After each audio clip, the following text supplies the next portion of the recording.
Shiva est la cure conservatrice et hémodynamique de l'insuffisance veineuse en ambulatoire. Asval est l'ablation sélective des varices sous anesthésie locale. Shiva et Asval sont toutes deux ambulatoires sous anesthésie locale. Elles préservent le tronc saphénien sans déconnexion saphéno-fémorale afin de supprimer le reflux tronculaire dans des indications sélectionnées.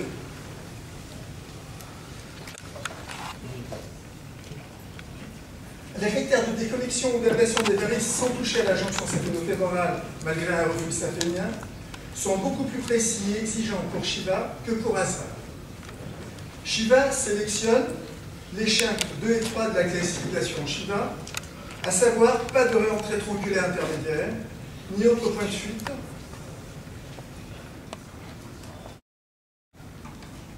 en identifiant les shunts 2 dans la valve terminale et continente, et les shunts 3 dans la valve terminale est incontinente.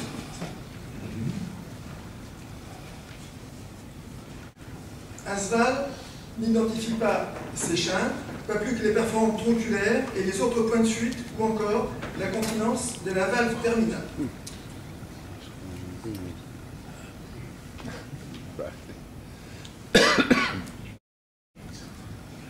Pourtant, les critères Shiva ignorés par Asval sont indispensables pour prédire la récidive de reflux.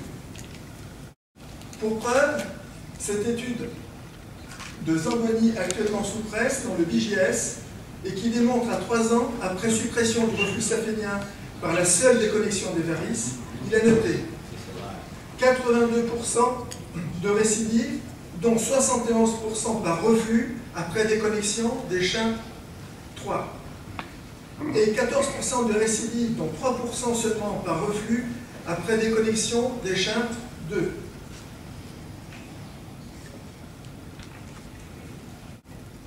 Technique et résultat. La déconnexion Shiva des shunts 2 et 3 aboutit à la suppression du reflux saphénien. Il respecte le drainage des varices, dont le canal se normalise sans risque de télangiectasie. Les phlémectomies Asval aboutissent elles aussi à la suppression du reflux saphénien, sauf si une perforante tronculaire de réentrée a été négligée et non reconnue. Leur caractère extensif favorise la survenue de télangiectasie. L'activation secondaire d'une perforante de réentrée est la cause la plus fréquente de récidive du reflux. Elle est prévue par la stratégie Shiva en 2 temps des shunts 3. On pratique alors le deuxième temps de la stratégie Shiva 2 par simple déconnexion de la jonction saphéno-fémorale. Le tronc drainant ainsi conservé réduit le risque de récidive et préserve le capital de pontage veineux. Asval supprime ce reflux en détruisant malheureusement le tronc, ce qui augmente le risque de récidive variceuse et détruit le capital veineux de pontage. Contrairement à Asval, Shiva est applicable dans toutes les configurations de la maladie variceuse car elle est fondée sur une modélisation globale de l'insuffisance veineuse. Les exigences professionnelles ne sont pas les mêmes pour les deux méthodes. Shiva demande une expertise hémodynamique et Doppler qui est inutile pour Asval. La supériorité théorique et pratique de Shiva sur les gold standards a été démontrée par des études randomisées et contrôlées. 2 études randomisées et contrôlées à long terme de grade A niveau B, niveau 1B, prouvent la supériorité du traitement des varices par Shiva sur le stepping. Le stepping est-il obsolète? À ce jour, rien ne le prouve. Il est toujours largement pratiqué. D'autres techniques lui sont préférées en raison de leur caractère moins invasif, mais pas pour leur efficacité relative, qui n'a toujours pas été démontrée. À ce jour, seul Shiva a prouvé cette supériorité sur le stepping.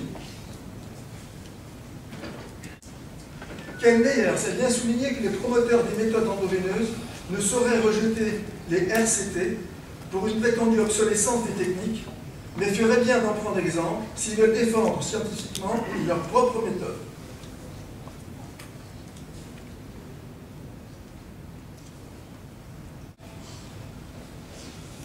Quant à Asval, son défenseur Jean-Jérôme Dex, ici présent, reconnaît qu'elle n'est autre que la technique Muller, mais qu'elle est intéressante par l'originalité de ses fondements théoriques. Mais quelle est donc cette nouvelle théorie?